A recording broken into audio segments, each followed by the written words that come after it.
On the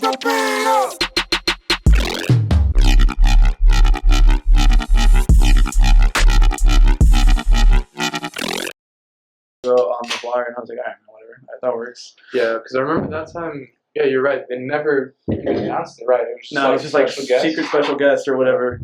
And that's how it went. But like I was still able to tell my homies that it was me and shit, and like it was pretty much all my homies, so it worked out.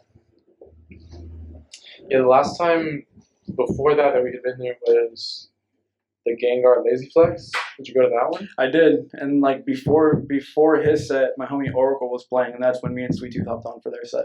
Oh, for sure. Yeah, because that's the homie, so we're like, let's go support or whatever. And then he's like, you guys want to come out? We're like, fuck it, we might as well. We're already here. Yeah, that's dope. Yeah, it was fun, dude, and that's how we got linked up with Nate, and he's like, man, just come through and drop a set. Should we get this fan on or turn it off? Just turn it off because we're already using one mic. You smoke, by the way? I don't, but thank you. Appreciate it. I stopped smoking about a year ago, dude. It's been fucking tough. Yeah? It's been fucking tough. Just because or... I was trying to get a new job, and it turned out that I had told my current job that I was moving away and shit, and they're like, okay, fine, we'll give you the raise. And I was like, all right, dope. But it went in like 6 months without smoking. I was like, I might as well just keep it going, you know? I never, like... I guess I was just trying to save money in a sense. Because, like, cartridges started getting really That'll expensive. save you a lot of money. Right? I like just cleaned out, like, I don't know, I have like this little drawer I keep all my shit in. Mm-hmm. I cleaned out the drawer. There's probably like at least like 20 cartridges. And if you think about it, like those are 40, 50, 60 bucks yeah, each. bro, You're dropping like fucking thousands of dollars just for a bunch of bullshit. Yeah. So I pretty much just started drinking more. Hey. Which is a really good substitute, but it works. How to go all in. All in on one side. Go on, man. Alright, guys. So, quick introduction for you, man. Yeah. This is Levels, guys. What up? Alright, man. So, we're going to get the basics from you really fast. Cool. We're going to take a timeline of your career, and then we'll get into the music stuff later. Yeah, let's do it, man. So, I mean, you're obviously a DJ now. You're into the whole music, production, DJing, but who was Level when he was growing up, when he was a kid? So, about, I want to say when I was 13, that's when I really started diving into, like, fucking band and, joining my homies' bands and stuff like that. But I was a total band geek in school, so, like, I did drumline for, like, 3 years before I even thought about making EDM. So for me, it was more so like just music in general, you know? And my dad being like a musician and growing up around music all the time, he was real adamant about me like being involved with music. So right around the time I was 13, I joined band, and then he was like, hey man, why don't you just join my Mexican band? And I was like, you know what, that'd be kind of sick. And so I started playing the piano for his Mexican band, picked up a fucking accordion, dude, and just like went in. I kid you not, dude, there's pictures of like me and like the whole fucking mariachi shit. Oh, you were doing like hats. I was in it, bro. I was in it. That's wild. I was in it, and I was in it for like a couple, I want to say 3 years max. And like he was kicking me down cash for like every gig we did or whatever. So it was like, okay, man, I'm down. And at the time I was like 13, had no real spending, so it all went towards like fucking Pokemon cards. Just like a bunch of random shit. Yeah, man, just like random shit, which is really cool though, because that was like the first time that I was really into the whole like gigging, you know, like loading up equipment, unloading it, and just like the adrenaline of like not being ready in time and like yo it's almost showtime, like, oh, we gotta get shit going. And that really like helped with stage fright, you know. And so it got to when I was like 15, I bailed out of drumline and I joined regular marching band, and I was like in marching band for about a year and a half, playing like trumpet, dude. I played the fucking flute, played the violin. I can still play all these instruments, which is like, it really helps when it comes to like the music production right now, you know. So you were pretty musically inclined. Yeah, you were like able to pick up all the instruments and all just that like stuff. Figure them out, yeah. And I was terrible at reading music too. So like, yeah, I was super fucking bad at it. But my teachers were always like really patient with me, just because they were just like, yo, he's really down, he's really into it. So whenever it came to like tests for reading music and stuff like that, I always did really shitty. But I was like, hey man, but that melody you have right here on fucking sheet music, let me fucking break it down for you. And he'd be like, all right, man, whatever. Like, he's doing drumline. Yeah, dude. When they kind of just like can't read a single note, but he's able to pick it up super easily. He tears it up, dude. And it's kind of a cliche story, but that was yeah, dude, that was totally me. That was totally me. And again, they were super chill with it, bro. Like, I worked out my way from like playing like the fourth bass all the way up to first base, and then like finally got a snare spot, and that's exactly what I wanted. Is I wanted to play the snare, but it turned out to be not what I wanted to do. And I've played the piano my whole life. Like I was telling you guys, I played the piano for my dad's like Mexican band. I should say keyboard. I played the keyboard for my dad's Mexican band, and that's kind of how I was able to learn like the scales and just like music theory and stuff like that. And because I learned from such a like I was self-taught pretty much from a really young age. That's what really helped with music production now. Just like being able to play pads and like chords and shit like that, and it's like it just comes kind of naturally. And it's funny because there's still times where like people tell me like, hey, what key was that in? And I'm like, fuck, dude, I don't know. Like, what key was that? And like I still have like the letters and shit written out on my keyboards, but it's just like something that just comes real natural. Like if you guys ever watch my Instagram pages, you'll see sometimes I'll upload like piano videos, and I'm like just going in on the piano. Just like that musical flow, like once you're in it, like I'm just in it, Yeah. And but yeah, so then I was 17. I was going through the skateboarder rebellious phase, and everyone goes through that phase. Yeah. I was like, dude, fucking maybe home 3 nights out of the week, spending a lot of time on my homie's pad. And he had like a punk band, so I started picking up the drums on it at his punk band. And played the drums in his punk band for about 3 years. Shout out to the homies in Paris if you guys are watching, because I don't know exactly who they are. But yeah, it was dope because it was a whole different scene, and it was cool to watch like regular house parties be thrown with like punk music and mosh pits and just regular house party type shit, but with punk music. And it was this whole other like world that I just didn't even know existed, man. Like I thought punkers were like a myth, to be honest. Like I just thought it was. I thought it was like something you just see in a movie, But this was like a legit scene, and it was tight because like the skateboarding and the punk scene just kind of went hand in hand, and joined that band for a little bit, and then got over trying to get my bandmates to practice, and then I discovered that you can be the band by yourself on a computer. And I was like, okay, well, fuck it, dude. I don't need anybody else. I'll just figure out how to do this out like on a computer. I can be the band. So was this? You said when you were 17. So no, I was like 17. Yeah. So this is still high school. This is still high school. And at the time, like EDM was like starting to pop off. There was a lot of like. It was like the Dutch house era. If you guys remember the Dutch house, like Sydney Sampson and like early, it's like. Like fuck who else, like Afrojack and that kind of shit. So like when I was like a senior in high school, all that shit was like popping up. Like people were like, oh, like EDC, like that kind of shit. So again, coming from like a Latin background as far as music goes, I picked up Dutch house because it was really similar to like reggaeton for me. And like that was also like a genre that I was really interested in trying to produce. So I started producing like reggaeton beats here and there, and then I found out that like Dutch house is really similar. And then out of nowhere, like Muba came around, and so like I started, like messing around with all that. And then of course, then dubstep came around. I started hearing like, Rusko tunes and shit like that, and that just kind of changed everything for me. Especially when I think the tune that really changed everything for me was when I heard Bar 9's piano tune. I don't know if you guys remember that tune. Bar 9. Yeah, it's a tune by Bar 9, and it's like starts real like melodic and like with a piano, and then just fucking like slaps you in the face with like. That's like that stereotypical like UKF stuff, right? Yeah, exactly. Yeah. That's exactly where I heard it on. It was like UKF, and that when I heard that tune, I was just like, yo, this is the shit I want to make, because it was like such a constant sub, and with like house music, you didn't get that, So that's when I was just like, you know what, dude, all this music that I learned throughout the years, I'm gonna try and apply to making this sound, and started trying to mess around with dubstep. It was really hard for me to EQ snares, so like it was just a real. It was a slow start. It was definitely a slow start. And then of course the Skrillex era came around, and of course that changed sound design for everybody and just like style of dubstep. And then coming from like the punk band or whatever, and like kind of like a metal background. That definitely helped with like accepting that new style of dubstep where it's like metal influenced and like super heavy, and I was just like, yo, like this is exactly what I want to do, and that just kind of changed everything for me as far as like the direction that I wanted to take my music in. Yeah, that's definitely one of the things like you had mentioned a while back, how that heavy like metal has kind of like a similar sound in terms of like the bass.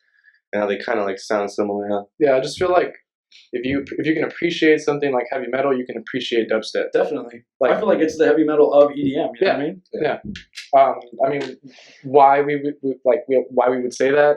Like, the only reason I caught myself saying that was because, you know, it's just different. Like, Definitely. if you don't understand something like dubstep, if you don't understand like the BPM and all that, like you're just gonna be like, what? Like, what is Yeah, this? what dude? is this? But if you know what's going It's like on, you're like, music. wow, did he really just chop all that up? Right. Like, you know, like I was talking to him one time about like that whole like exclusivity like thing about the dubstep scene where if it's somebody from the outside and you walk in, you're like, what the fuck are these people doing? Yeah, right. But everybody else there is like having the time of their life, Right. like going hard or whatever. But yeah, that's dope, bro.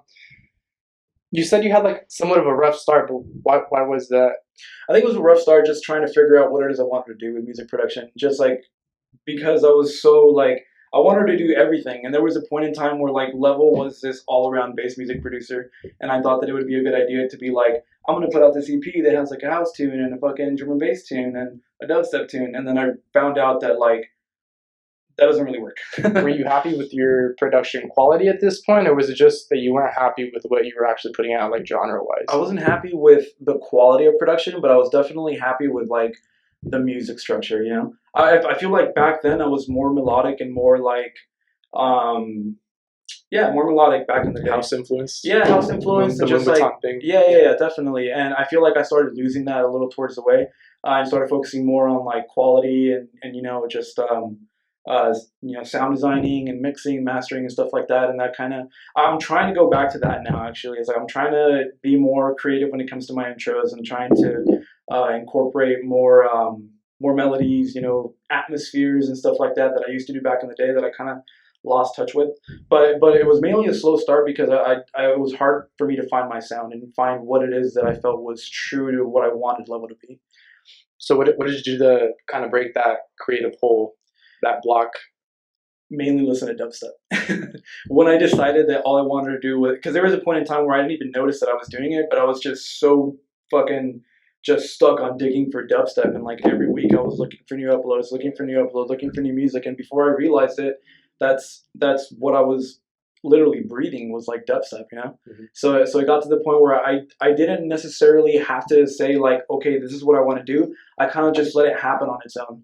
And I think I was focusing too hard on like trying to figure out what my sound was and what I wanted to do, that I was almost kind of blinded by it. I was blinded by trying to make a decision, and I should have just let it run its course, you know. I should have just let it be, and I would have figured it out eventually. Especially that's kind of some of the advice that I give to most like you know starting producers is don't worry so hard about like trying to find your sound. You know, like your sound will eventually find you, and that's when you'll know to move forward with that. You know. Definitely stick to something that you feel like stick in like a general area, but your sound will eventually find you. I feel like. Yeah. Are you kind of trying to touch on the whole if you make something, put it out thing instead of holding on to it? I would say put it out. I don't think it hurts. Like in the beginning, I was definitely sitting on a lot of tunes that I look back to now, and I'm like, dude, I should have just put that out. Mm-hmm. Like I don't know what I was doing holding on to it. Like now I can't put it out because like if I do, it's just not up to par with the production that I'm doing now. But yeah, I feel like especially if you're a starting producer, if you're making tunes, just put them out. Look out for feedback, or if you're not going to put them out, you know, put them up on like private SoundCloud links and send them out and ask for feedback. Like ask for. I know it's hard to like get a hold of like the bigger producers that you know, especially when it comes to like being a starting producer. Because I know for a fact, like I mean, I still get left on red and shit. But like, us too. Yeah, you know, I feel it. So it's like you just have to reach out to people and like not give up, and and definitely like just if one person doesn't respond, don't keep blowing that one person up. You know what I mean? Mm-hmm. But definitely reach out to people that are in communities like the RIDDIM dubstep community. You know, it's definitely gotten a lot better throughout the years, and as far as feedback goes, they will definitely give you great feedback. And same thing with like just different producer forums that you can find on Facebook and stuff. Like I would say it's more accessible for producers nowadays to get like real feedback on a tune through Facebook forums than it was back in the day when everybody was like not as open to I don't even know how to explain it, but there's just more producer forums now than there was back in the day, honestly. But I think like Yeah, that, especially with like social media, like Right. the access to individuals and like like you're able to speak to someone like I mean, yeah, like you said, you can get left on red, of course. but it's just super easy. It's just super easy to communicate with people and kind of get that whole ball rolling. Yeah, it's accessible. Like you can do it on your phone now. You know what I mean? Like back Just in the day, lower it so it's like it's a little hot in here. dude. I don't even remember if I had internet on my phone back in the day. No, like I can remember like I think I got it from 6th or 7th grade, and no, I didn't have anything. I think it was still very slow, if anything. Yeah. Because I remember when I first started putting like uploading tunes onto my phone, I had a Juke, that one phone that flips the switch. Yeah, I had You know that what I mean? too. And I remember it was like I got it because it was like an MP3 player or whatever, but I don't remember it having like internet on it. So it's definitely a lot easier nowadays to reach out for like solid feedback, especially on forums. Mm-hmm. So yeah, to answer the question, I do think that you should definitely put tunes out if you're a starting producer and just reach out for feedback and stuff, and like don't be afraid to accept criticism, and like if it's negative, just work off that. Don't take it so personal. Just take that as advice and apply it to your next production, I would say. At this point, would you say you found your sound? I would say I found my sound. Was it something that was gradual, or did you have some kind of turning point? I think I had a turning point when RIDDIM started becoming really popular, because I was definitely like really, again, I was trying to go for that bro step sound, just real Skrillexy, real like Terra, I guess if you will, but like early Terra. And then when like the whole RIDDIM thing started popping off, I don't say it was like bandwagon hopping or anything like that, but like early 2000, what was it, like 2014, when like the sound was starting to come around.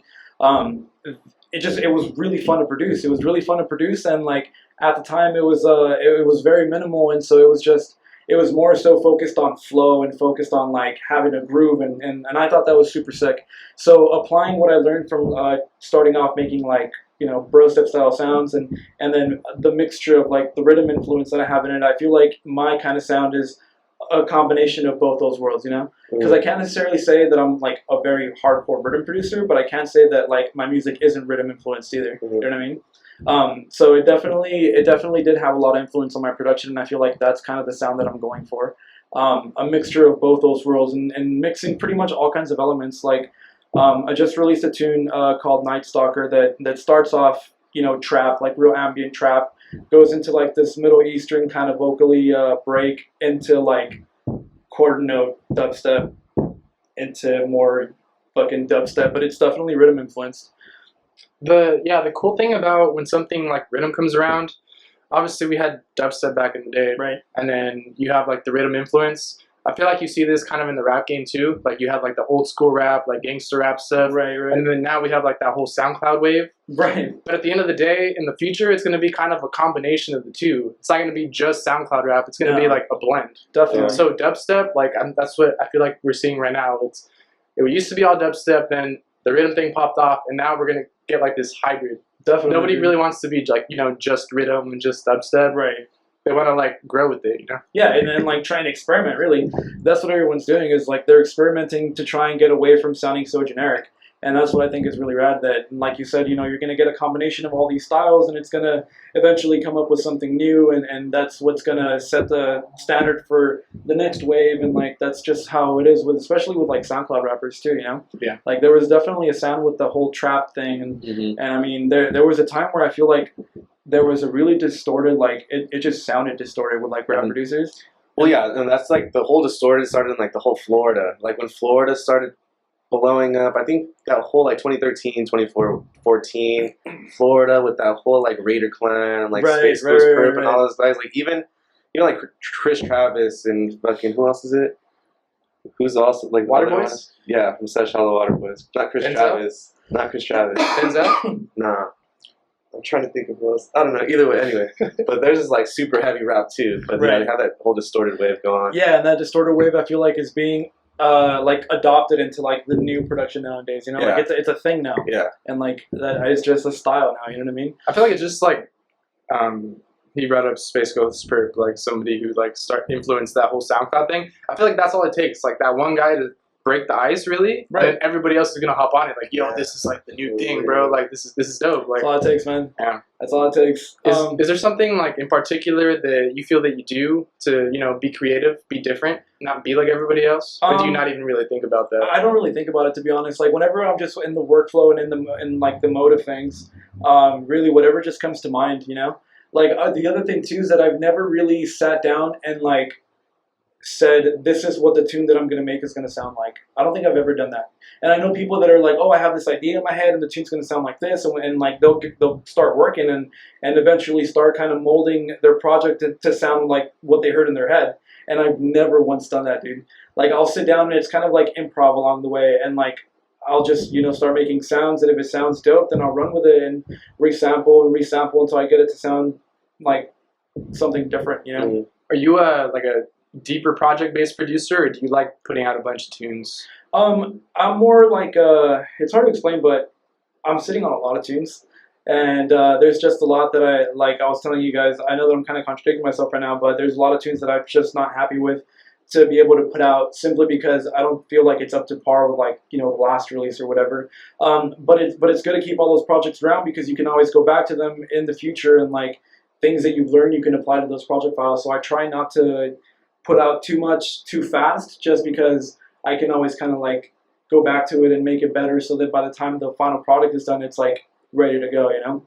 But there is a couple of releases in the works right now, and I feel like this year I've only released like 4 times. But there's another Prime Audio release locked in. It's going to be a collab with me and Strix. And of course, the Circus Records release for DPMO that's we're going to be announcing pretty soon. So you guys keep an eye out for that. Can you say anything about that, or no? There's going to be more info at the DPMO party this Friday. So I'll see you guys at the DPMO party this Friday if you guys are going to be there. But yeah, so we're super stoked on that. We're super stoked on the support that release has been getting, because it's like, I feel like we've heard it at least once in every rave we go to, and it's a collab that I have with Sweet Tooth, by the way. Shout out to my boy Sweet Tooth. And we've been just kind of saving our tunes for live sets, you know. And I feel like that's something that we kind of learned to do this year, because last year we were putting out tunes like crazy, and this year we were just like, okay, maybe we should hold back on some of the tunes so that we can play them out, build some hype for it, like at shows and stuff, and then slowly start working out releases and setting dates for releases and stuff like that. So yeah, we've kind of been a little stingy this year. So do you feel like you're getting, in a sense, more into, I don't know, like the marketing side of being an artist? I feel like I'm working more on the marketing side right now. Like planning out your stuff, and obviously it seems like you're doing it all on your own right now. You don't have a team or anything? I don't have a team, but I am getting a little bit of help from some of the homies, Kevin Max specifically. He does booking for like Wasted, and he's a good friend, man. He's a good friend from way back in the day, and so like he kind of helps, you know, guide me in the right direction, make sure I'm doing like the right thing and stuff like that.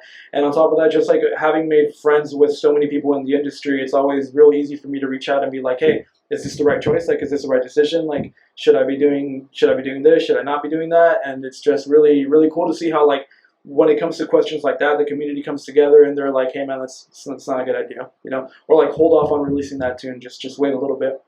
Or like even just promo, you know, sometimes I'll send them a post and be like, yo, is this whack to post? And they'll be like, that's pretty whack to post, bro.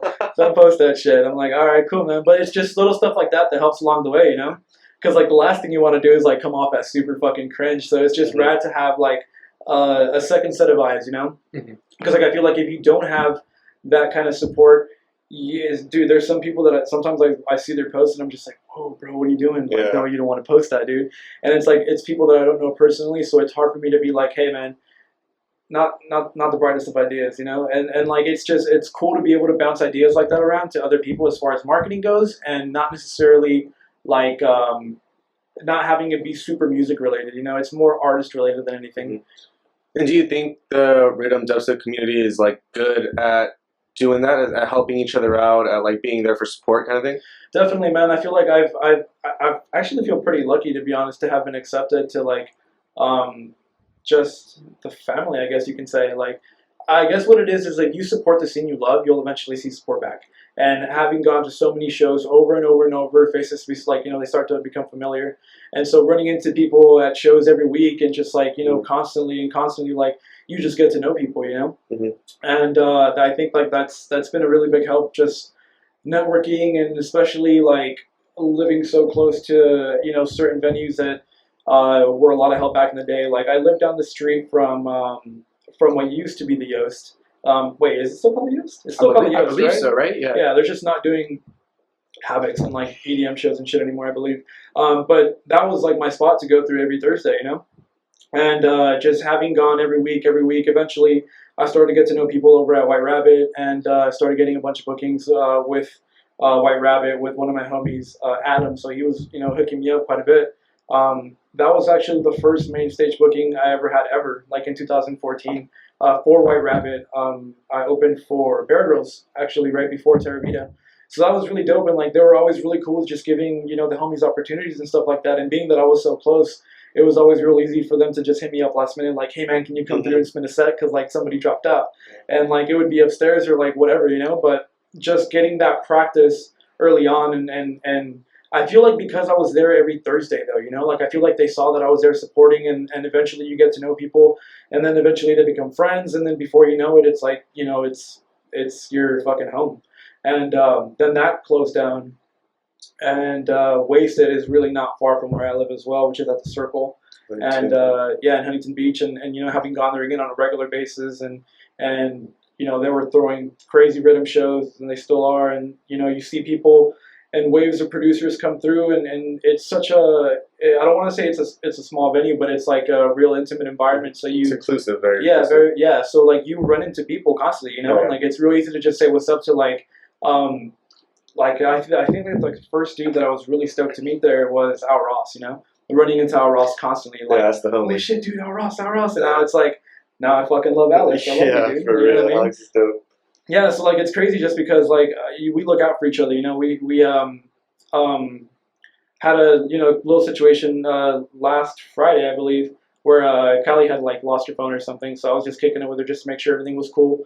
And then Alex texted me the next day, and he was like, hey man, like I really appreciate what we did. And I was like, bro, we're homies, man, like this is what we do, we look out for each other.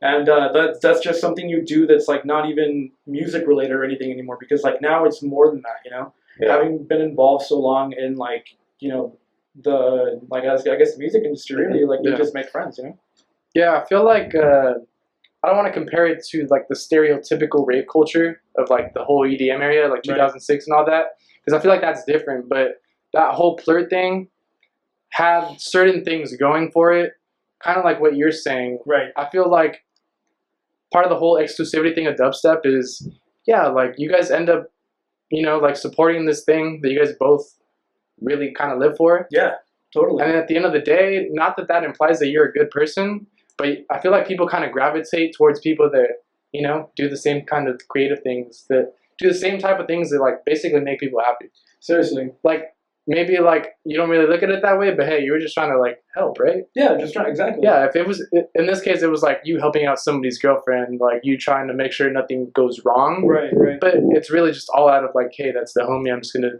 this guy a favor here. Yeah, totally. And she's the reciprocates. You know what I mean? Yeah. But yeah, it definitely does, and like you were saying, as far as like like-minded people tend to come together, you know what I mean? And especially when it comes to the creative side of things, and being involved in like the dubstep scene and going out to the smoke patios, you'll always end up seeing like the little ball of producers, you know what I mean? Yeah. Like for anywhere you go, bro, you can spot them too. You're like, all those motherfuckers are wearing black, they look like RIDDIM kids, they must all be producers and DJs. Yeah, that's basically how it goes. Everybody's always in the smoke area too. Right? It's just always there. Yeah, you guys want to meet people and meet producers, go to the smoke patio. For They're always real, there. yeah, always just there lurking. Just lurking, man. But yeah, so that's kind of like also, don't be afraid to just go out and talk to people, man. Especially if like not necessarily just you, the artists and producers, just like talk to people. That's always something I always did, and it's actually just it's opened a lot of doors for me, because I've always come from like the mentality that like treat everybody equally. Like no, like don't try and like how do I even explain it without fucking sounding like a dick? But like, don't try and be like nicer to the people that are important and less nice to the people that aren't. You know, it's like, dude, you really don't even know who. Like, you don't get to know people until you really get to know them. You know, and there's been times where like I'm just talking to random people, just being super chill, and it turns out to be like a booking dude for so and so, and then he's like, hey man, you're really dope. Like, you know, you didn't come off like a dick. Like, you want to work later or something, and that's kind of how it's happened a couple of times, honestly. It's pretty freaking crazy, dude. Now that I think about it, it's happened quite a bit of times like that. So there was always that like community support, and I know how you had mentioned like your dad was in the band, you did the mariachi thing. Growing up, was there always like that family support for you? Yeah, man, my family's very supportive when it comes to music, and they're always actually kind of pushing me. Like, if they see me like laying around on a Sunday or whatever, they're like, "Yo, why the fuck aren't you making tunes?" And I'm like, oh, "Dude, you're right." They're like, "Yeah, man, like you bought a couple of years ago. I bought a you know, 2 CDJ 2000s and a Pioneer 900 mixer," and they'll be like, "Hey, you haven't touched that shit in 2 weeks. Like, what the fuck?" I'm like, "All right, cool, man. I gotta get out. I gotta get off my ass then." So it's really cool. And on top of that, like we're a really close family. So I mean, it's just 4 of us. It's like me, my dad, my brother, and again, like we just live around music. We karaoke like once a week, you know, and stuff like that. And like my dad will break out the guitar and just like, you know, start just hanging out and shit. And that's kind of just something that we were always around. So they've always been really supportive, and they've never had any like they've never had any doubt, but they've always been kind of like just like, you know, with my dad kind of like trying to make it big back in the day. Like as of right now, and like a couple of years ago, by the time I was 13, he was kind of just doing like the house party thing. But there was definitely a time where he was like trying to make it, you know, and he's always like, "Hey man, always have a backup plan. Always have a backup plan. You know, like it's dope that you're doing this, and it's dope that you're pursuing your dream, just as I was. But try and like at some point, you know, just have some kind of a backup plan. If that doesn't work out, you wanna have something to fall back on. Yeah. But you can't let that also like, you know, cloud your mind. You just gotta move forward. And if you want to run with something, just run with it. You know. What are your thoughts on that? Like, if somebody tells you you need to have a backup plan, do you feel like having a backup plan could do more bad than good? I feel like it depends on the situation, especially when it comes to whether your family is supportive of it or not. Because I feel like if they're constantly nagging you like, "Yo, like this isn't what you want to do, this isn't what you want to do," then you're kind of forced into having a backup plan that you didn't even want to have in the first place. You know what I mean? Yeah. You're kind of forced to just have a backup plan. Yeah, you're just forced to have a backup plan. But in this case, I feel like that's the only disagreement that I have with my parents, because they're always constantly telling me to have a backup plan and stuff like that. I'm always like, yeah, for sure. And like, I'm trying to go 100, you know what I mean? Like, if you're going to dive into something, you're going to invest this much time into it, just go, man. You go all out. Yeah, you got to go, definitely. Yeah. I don't know what that kind of stems from, because like my family's a little bit of the same. Not that they don't support this, but they're always a little skeptical. Just not even the music thing, just going into business. Right. Just because business is not guaranteed. They know it's like a pretty cruel world. Definitely. It's up to you, you know? It really is. You don't have like a contract that says, "Hey, we're not going to fire you. Like, you have a check for the next 2 weeks," whatever. It's all on you, really. Really. But I feel like that's what I like. Yeah. It's just way more exciting. At the end of the day, like, if you don't do well, hey, maybe you got unlucky, but like, it is really up to you. Yeah, it really is. If you want to do it, you can go all in, like you said. Right. And hey, yeah, just go after it, man. And like, if you don't have the work ethic for it, it just kind of doesn't help either, you know? Yeah. There's definitely like, you have to have work ethic, you know? You have to be able to grind. And like, it's a grind, you know what I mean? As well as you guys know, it's definitely a grind. Oh yeah. And there's going to be a lot of sleepless nights, and there's going to be a lot of self-doubt, and it's just, I can't even say that I'm in a spot where like I've made it, and there's still plenty of days where it's like, you know, there's a lot of self-doubt, but you just, you know, like I said, if you're going to invest that much time into it, you can't let that doubt get to you. Just like move forward, man. Just keep pushing, keep grinding, and that's really all you can do. And I feel like having been raised having been raised to learn to have that work ethic definitely helps. What about like the not being discouraged? Because I feel like if we want to relate that to the whole mental health thing, right? I feel like the people that are doing all right, it could seem pretty easy for them to be like, "Hey, you should just feel better." But what about like for you? Because it seems like you're doing pretty well, like on the outside, on the inside, and everything. Is there anything that you do personally to cope with that?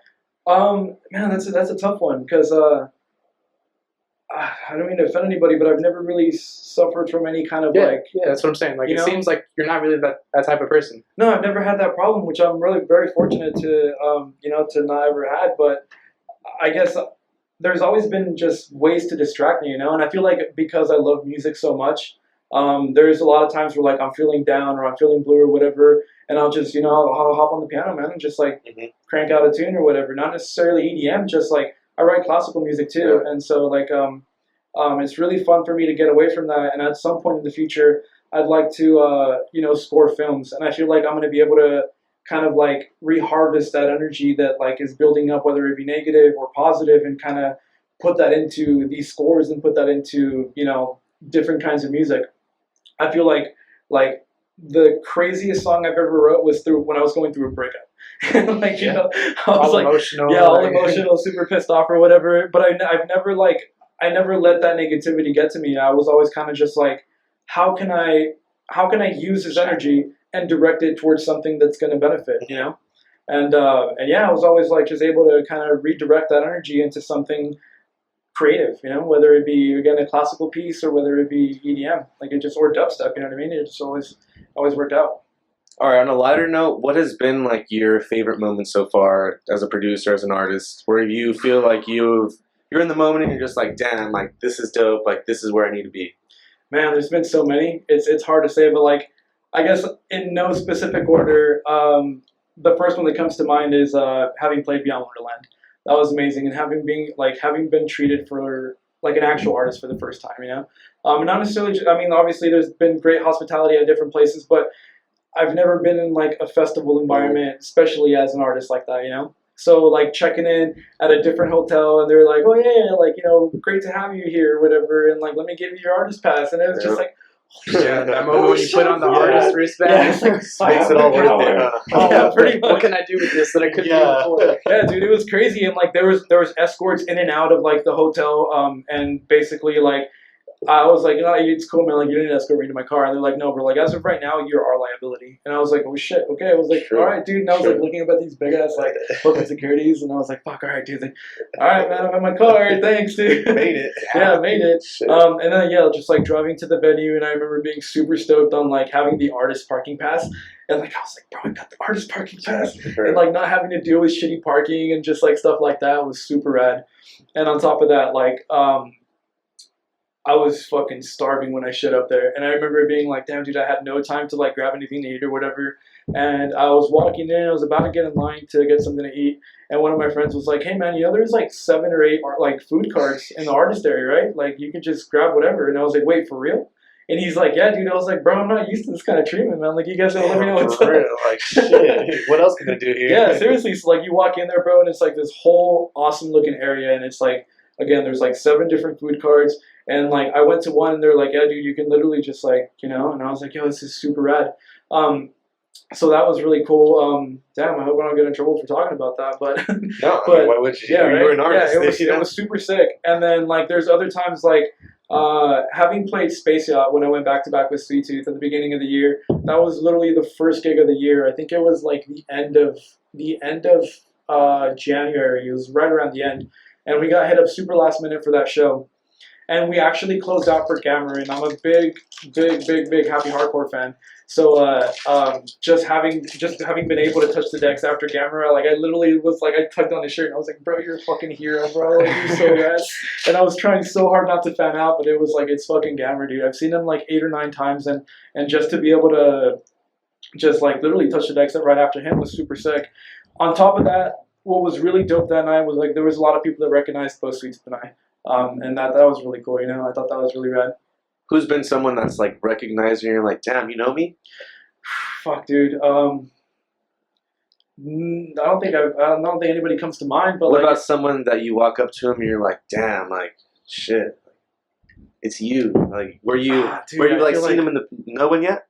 I feel like KJ Sacco was one. KJ Sacco. Where I was just like, bro, am I really standing right next to KJ right now? Like, and that was at Space Yacht too. It was just like a regular night. And I feel like that was one of the moments where I was just like, holy shit, like this is crazy, But what's really cool is like also is to be able to walk up to a lot of producers that I look up to, and like they're friends now, So it's like that whole feeling of like it's still really rad, and I still have, you know, like super high respect for them as far as like producers and artists and stuff go. But it's just a warmer feeling to be able to walk up to them and just, you know, greet them like homies and just like shoot the shit for a little bit. I feel like that to me is more like I treasure that more than when it comes to, you know, seeing artists that I'm like drooling over and stuff like that. Mhm.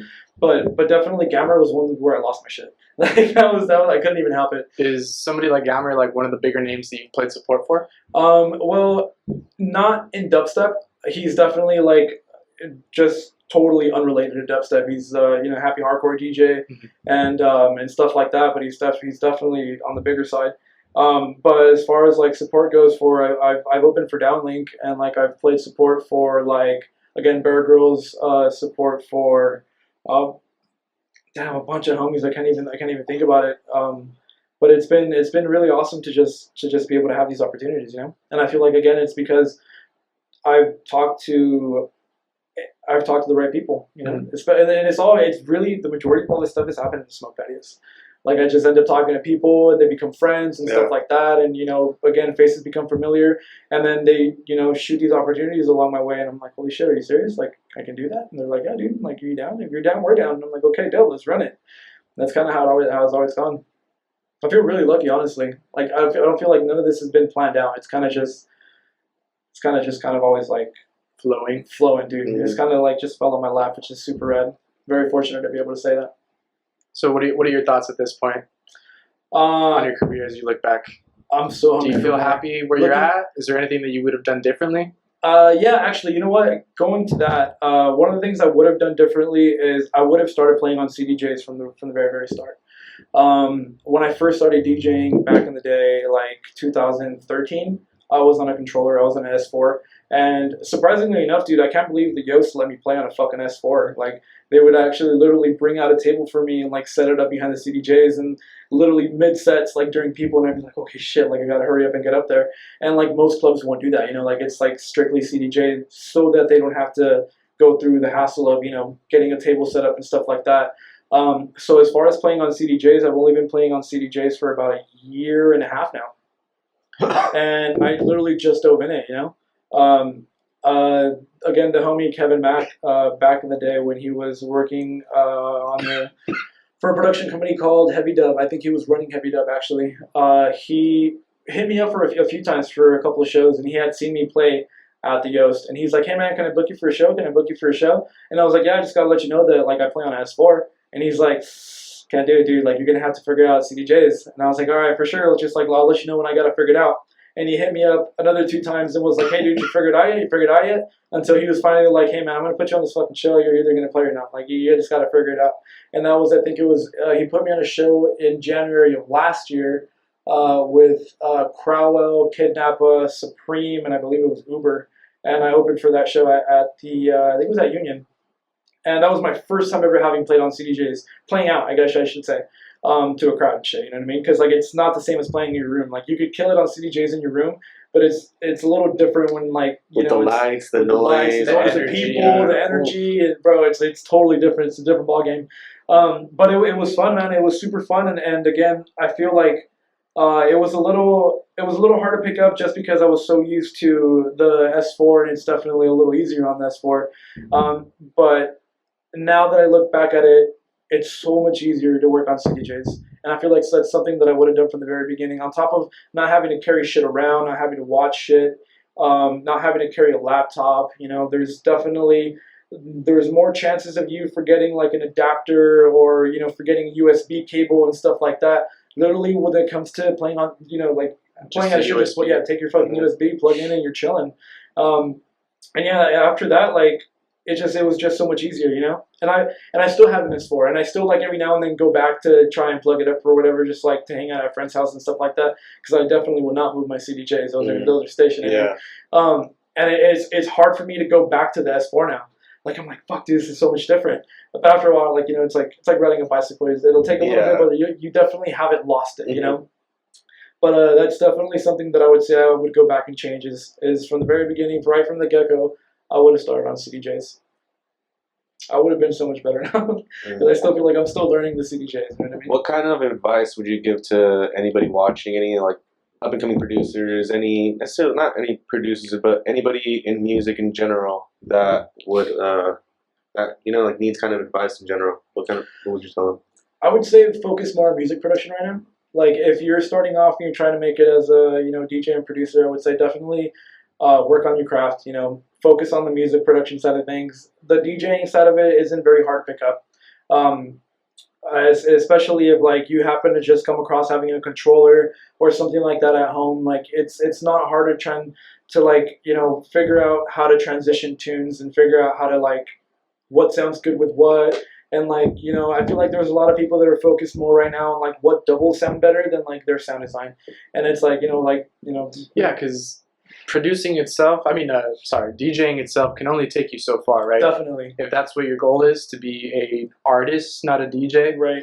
If you want to be a DJ, then yeah, go for it, only DJ. But it's only going to get you so far. Yeah, you feel like the production side is what takes people to the next level? I feel like the production side is definitely more important.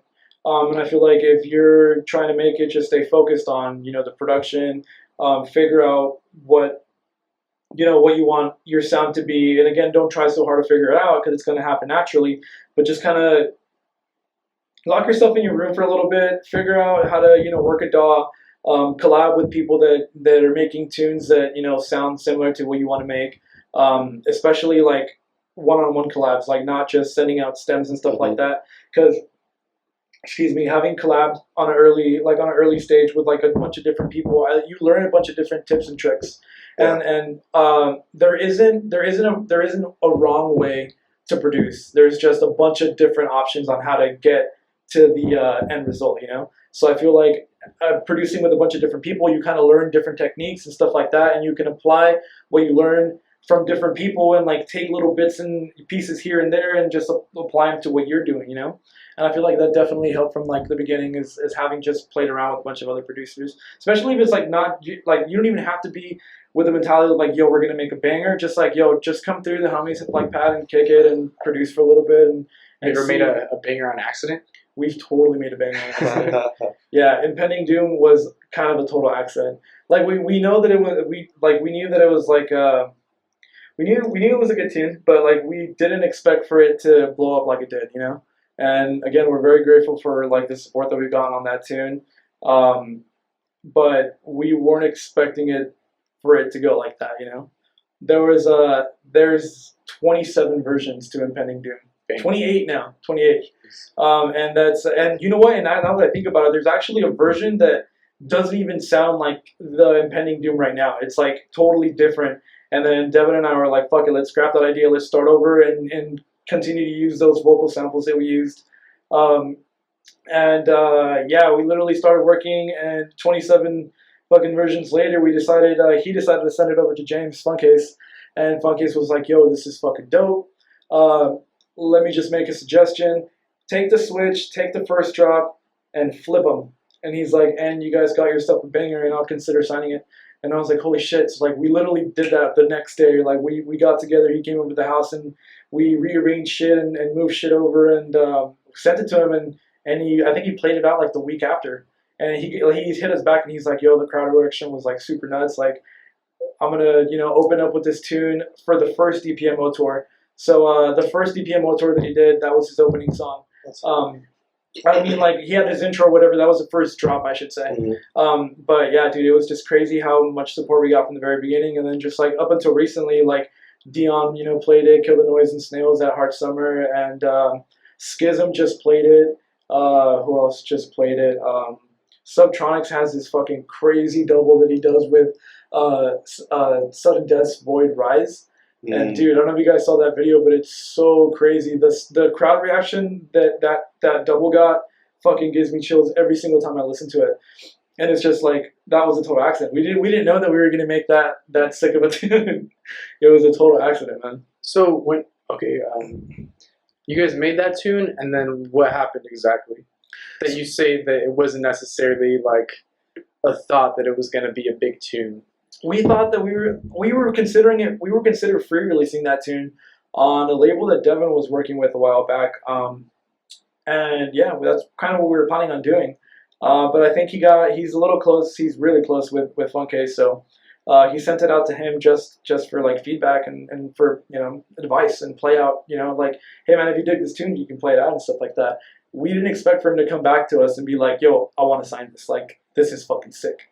Like, we were not expecting that at all whatsoever. So that kind of literally caught us off guard. Yeah, that never would have happened if you guys didn't make that first initial effort and send it to him, and now you guys have a banger. Yeah, dude, it's crazy, man. That do people know you for that song? I feel like people know me more for that song than anything else. And we at least get hit up once every day for Impending Doom.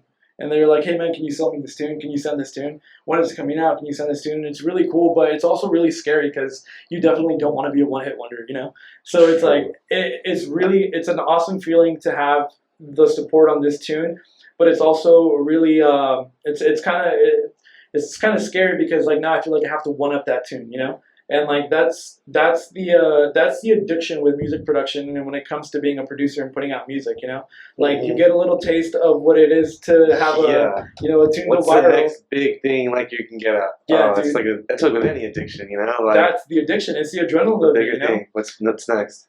Like seeing the people that are downloading your tune on the private link, you're like, holy fuck, dude, you really just download it and stuff like that, and that's what kind of pumps you up to want to continue to do that, But there's definitely days where I'm just like, man, am I going to be able to make a better tune than a better tune? Like, there's days where like, you have a little bit of self-doubt, but you have to just kind of break through that and just grind, Yeah. And go into just continuing to want to, make tunes and make bangers. So, what does the future look like for Level? From here, another year. What are your plans? Dude, I'm hoping to have, I really want to play a Bass Rush Massive next year. That's my goal. Like, that's my main goal, is to play Bass Rush Massive next year. This year, I definitely crossed off the list having played my first festival for Insomniac. Playing Toxic Summer on the 22nd. In San Francisco? It's in San Francisco. Dope. So I'm really stoked about that. Yeah, we should be there, right? I think we're going to that. Yeah. Come through, man. Let's kick it. Yeah. Yeah, it'll be fun. What else? I'm playing Earthquake Weather, which was also really cool. Oh, that's right. Yeah. September. Right? Right? In September, yeah. So September's lit, man, because my birthday is next Tuesday. So I'll be 26. Wait, September, baby? September 5th. Bro, I'm September 6th. Hey. Hell yeah, bro. yeah. September babies. October. It's cool, bro. We'll let it slide. No, it's fine. But yeah, it's crazy because September is going to be like literally my birthday month, man. It's like, again, I'll be 26 on the 5th. And then a little ways out into the month, then we have Toxic Summer and then Earthquake Weather. That lineup is and I don't know if I'm allowed to announce this. Am I allowed to announce this? On the low. Okay, I may or may not be playing a show this Friday at the Belasco. Oh, special guest. So yeah, it's gonna be kind of crazy because I'll be at the DPM party, and then I'll have to leave before getting to Belasco at 3 and playing there from 3 to 4. Nice. Oh damn! I guess I just fucking blew that. Yeah. Rhythm hours. Yeah. Rhythm hours. Real rhythm hours. Real rhythm hours. So yeah, that'll be fun. And then yeah, so that's what I'm hoping to do in the year. It's definitely on my list to release on Bassweight. I want to have a release on Bassweight by next year, and I'd like to have a release on, of course, Black Label. I feel like that's kind of the go-to. That is like, that's the goal right there, to release on Black Label. Shout out to the Savage Society team right now for having released that Black Label EP, because that's fucking nuts. XO, that's fucking fire. Yeah. So fire. Shout out Solar. Yeah. Shout out Solar. Shout out Decimate. Those are my boys. Oh, shout out to Decimate for bringing me out for Bass Rush last Friday. That was tight. Thank you guys. That was sick. Yeah, I did a little special guest set at Bass Rush last Friday at the Circle. Dropped like 3 or 4 tunes, and nice. Decimate brought me out to play them. That was super fun, man. Such a sick show. That was for who else played that night? Animal played that night. Decimate played that night, and oh, dude, I'm spacing out. Who else played? Yeah, that I night? was like, I know that It show. was Bad Plat. How can I forget that? It was Bad Plat that played. It was Bad Plat, Decimate, and Animal. Mm. Yeah, super sick show, man. Super fun. That was super rad. But yeah, that's what I'm hoping to have accomplished by next year. Dope, man. Best of luck. Yeah, hopefully I'm here next year. Like, yo, dude, I just played Bass Rush. No, Let me for tell you real, guys we'll about get that the part shit. 2. We'll Yeah, get that. exactly, That's right? dope. No, for real. That'd be super sick. Yeah, Sweet Tooth actually just played Bass Rush Master last year, so big ups to Oh, Sweet for Tooth. sure. All right, man. Anything else you feel you need to talk about? I think we pretty much covered everything. If you guys wanted to catch my sets, like I'll be playing at Toxic Summer the 22nd, Earthquake Weather on the 29th. This Friday, just scope out the socials, and you guys, I may or may not be able to announce it. I feel like I totally just announced it though, but it's all good. Yeah, man, you guys look out for DPMO Volume 2 on Circus Records. All right, where can everybody find you on social media? So it's going to be a /level official on pretty much all my social medias. Okay. Twitter, Instagram, fucking SoundCloud, Facebook. It's level with a 3, so LEV3L official on all social media platforms. Oh man, it was nice having you. Thank you guys for having me. Man. Appreciate it. Thank you. Excited for the future, man. Yep. See you Excited to be back. Yep.